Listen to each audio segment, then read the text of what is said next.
Okay, so we're on to this next section B question called Greenwash. Just like before, I'm going to go through, see if I can find any outliers, do those first in order to bank some easy marks, bank some time, and then come back and do the remainder. This is a calculation asking me for the contribution per bottle of Greenwash. What's the break-even sales? That's also a calculation. Another calculation, what's the sales revenue required to achieve a target profit? This one could be an outlier. Which of the following statements regarding the margin of safety for Greenwash is correct? You can take a view on this one. You might be thinking, well, I can see the word Greenwash comes up in each of those, so maybe it's not an outlier, maybe it does use information from here. Or you could say maybe they've just used the company name, but it is a bit more generic.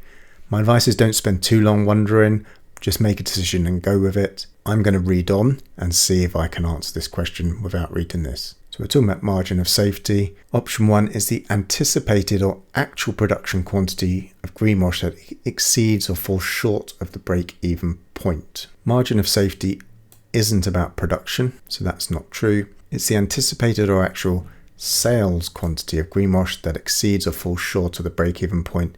Yes, that's the correct one. It's the anticipated or actual production quantity that exceeds or falls short of the production quantity required to achieve a target profit. Well, that's wrong for both reasons. It's not about production and it's not about a target profit. And then this one is the actual sales quantity that falls short of the quantity required to achieve a target profit. So although this is about sales, it's not about a target profit. So that's the correct answer. And again, this looks like it could be an outlier.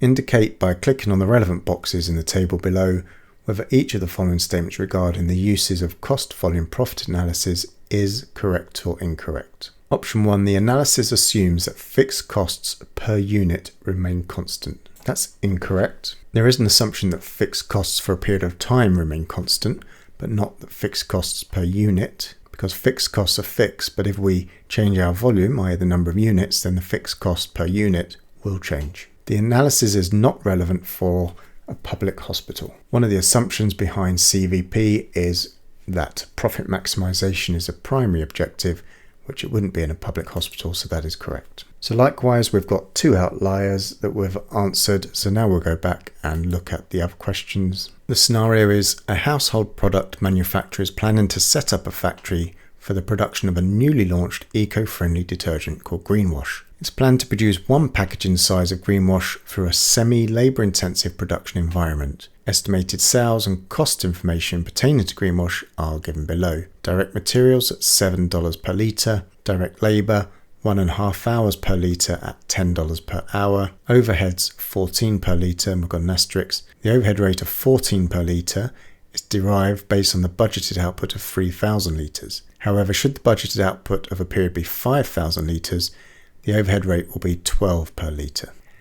And selling price is 75 per bottle, with each bottle containing 2 litres. The information it's given us here isn't in the exact format we want to use it. Although we've got direct materials at 7 per litre, each bottle contains 2 litres, so we'll need to double that. Direct labour is 1.5 hours per litre at 10 per hour, so that's 15 per litre, but again 2 litres here, so that would be 30. And the overheads, we've got a rate based on 3,000. We're told what it would be if it's 5,000. So those overheads are likely a mix of some variable and some fixed costs. So that's probably going to suggest that the high-low method is going to come into play. We need the contribution per bottle. There's quite a lot of work we need to do for this question. And so your initial temptation may be to leave it and to do one of the others. However, unusually, the way this is set up, this question will rely on our answer from the previous question. In the exam, they shouldn't do this. Each of these questions should be able to be answered independently, but this one, because we're looking at break-even sales, will bring forward some information from the first question, as will the sales revenue to achieve a target profit. So unfortunately, we are forced into go in order, but like I say, this isn't written by the examining team. This is written by a tutor, and what they should have done, and what you'll often see in the scenario, is you might get some figures like this and then some different figures based on a different product or something like that, and it will tell you what the contribution per bottle is for that second product, and then your other questions will relate to the additional information. So we need to find the contribution per bottle. I'm going to start by working in a per litre, and then I'm going to jump up to the per bottle. So for direct materials, we've got 7, direct labour, we've got 15, and then overheads, we don't know. So looking at the high-low, we've got overhead rate of 14 per litre if we're making 3,000. So 3,000 is 14 per litre, so that's 42,000 in total. And if we've got 5,000, then the cost is 12 per litre, which is 60,000. So the difference is 2,000 equates to 18,000 of variable costs. The high-low method effectively eliminates fixed costs. So if it's $18,000 for 2,000, then the variable costs equals 9. 18 divided by 2. We're still working in a per litre, so I can put the 9 up here. So the total per litre is the sum of those, which is $31. So for a bottle is 62. So our costs are 62. The selling price is 75.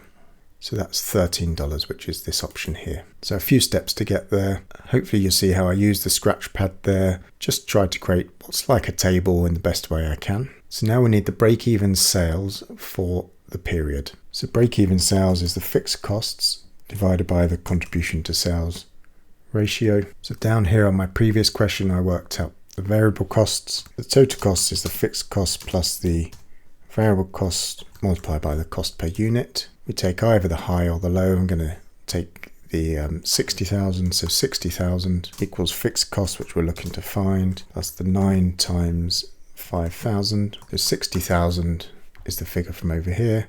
I'm going to bring this term across. So minus 9 times 5,000 gives me 15,000 fixed costs. So fixed costs of 15,000. Contribution to sales ratio. The contribution we worked out in the previous question is 13. That's based on a sales price of 75. So I've got 15,000 divided by 13 over 75 gives us 86,538, which we can see is the answer here. And in question 23, what's the sales revenue required to achieve this target profit? And the profit is looking for 12% return on 300,000. So 300,000 times 0.12 is 36,000. And the revenue equals, it's the profit plus fixed costs all divided by the contribution to sales ratio. So that equals the 36,000 plus the 15,000 fixed that we've looked at before, divided by that 13 over 75. I'm going to let the calculator do all of the heavy lifting there. 36,000 plus 15,000 and divide by 13 over 75 gives me 294 to 30.7 to the nearest dollar, so I'll round it up. 294,231. Make sure you do round up. This will self-mark. If you did put the 0 in, you wouldn't get the mark. A lot of students do all of the hard work and then they make a rounding error at the end. And that's one of the benefits of making the calculator do the work in one go, because I'm less likely to carry through an error. That's the end of this question. We'll now move on to the other section B question.